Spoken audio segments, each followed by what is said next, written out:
My name is Alper. I'm from the Bay Area, and today I'm just going to be talking to you guys about the China-Taiwan relationship in the context of the Russia-Ukrainian war.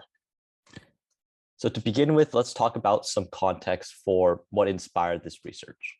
So essentially, Putin and Xi Jinping, the presidents of Russia and China respectively, have met more than 40 times since Xi Jinping took office in China in 2012. And in a statement just days before Russia actually invaded Ukraine, they declared their friendship to have no limits. So when looking at the effects of this Russia-Ukrainian war on international relations, I really was struck by just the parallels between Russia-Ukraine and China and Taiwan.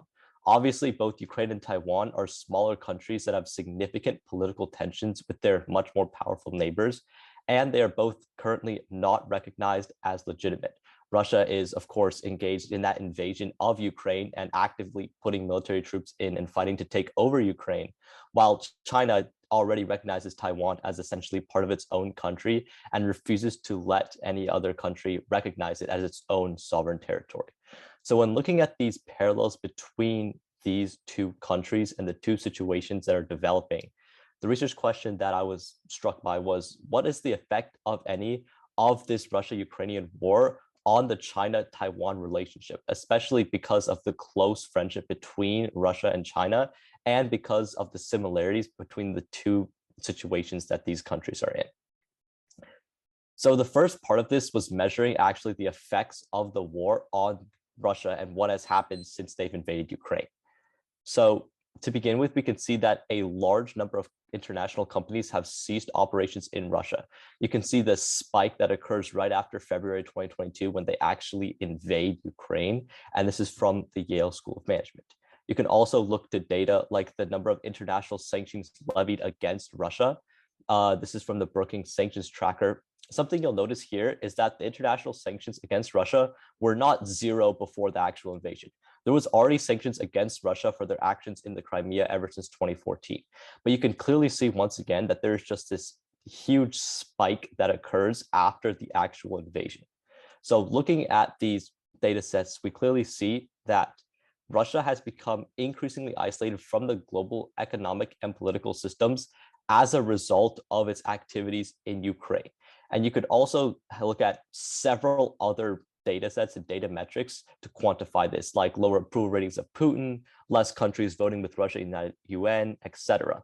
But overall, the common theme across all these data sets is that as a result of its actions in Ukraine, Russia is feeling these negative effects from the West, from the United States, and from NATO.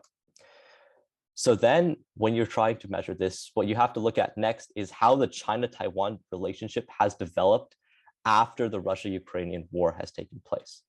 And the way that I measured this was, obviously it's very difficult to measure an international relationship in quantifiable data terms just because it's so intangible. You can't really tell what the attitudes are or aren't towards a country. And the way I got around this was by looking at certain metrics. In this case, the one that I focused on was the average number of daily Chinese military plane incursions.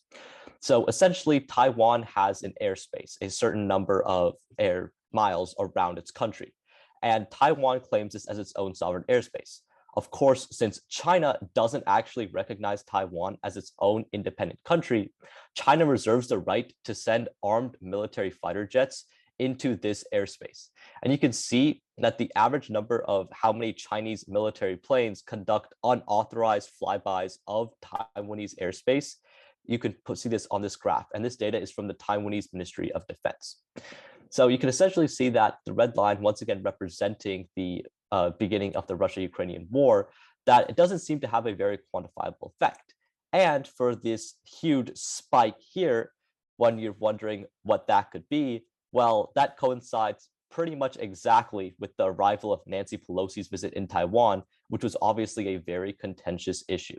And this essentially explains this spike in Chinese military plane incursions into Taiwanese airspace that happened after. So the analysis that we can draw from this data is that the number of Chinese fighter plane incursion spikes can be explained by factors other than the Russia-Ukrainian war.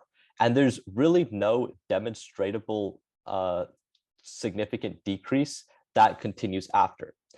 The one thing that we do see is a somewhat of a decrease here right after the initial invasion. And it stayed low, but of course, as soon as Pelosi came to Taiwan, it shot right back up.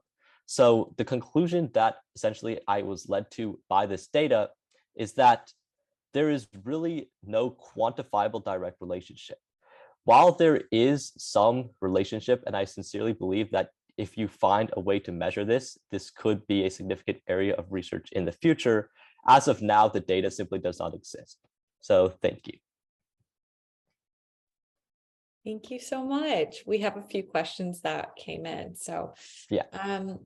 What factors do you think may have contributed to the decline in Chinese incursions on Taiwan directly following the Russian invasion of Ukraine?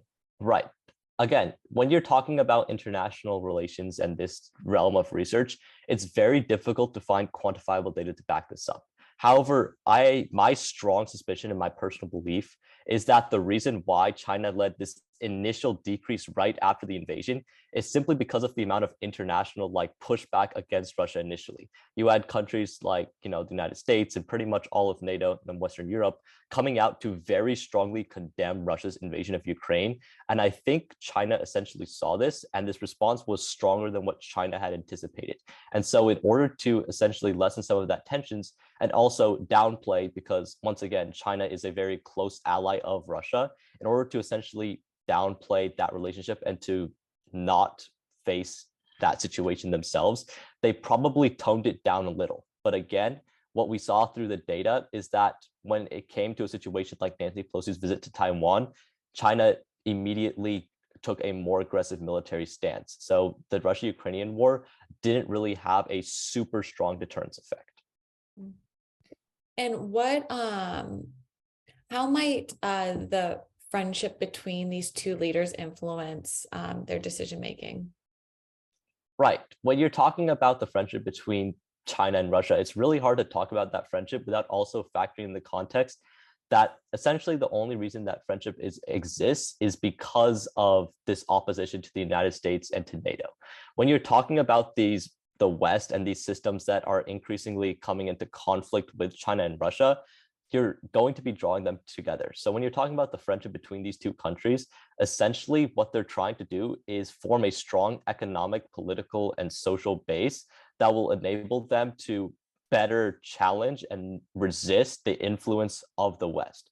So in order to keep strong, because they know that they need economic and political, and in many cases, even military partners that are not friendly to the United States and are not friendly to Europe, these two leaders will continue to essentially work together and continue to influence each other's decision-making so that they can present a united front essentially to the United States and to NATO. My last question is, what advice would you give to another student just starting research on this topic? Yeah, so like I've mentioned before, when you're researching international relations and international relationships, it is very, very difficult to find quantifiable data just because it's such an intangible area. So my advice would be to not be discouraged initially by this lack of quantifiable data or stuff you can put on a table or a graph. Rather, you have to get a little creative and you have to be willing to look at sort of unconventional data sources and do a fair amount of extrapolating and inferring from those, because that's the only way you could really conduct research in international relations. Absolutely. Well, thank you so much.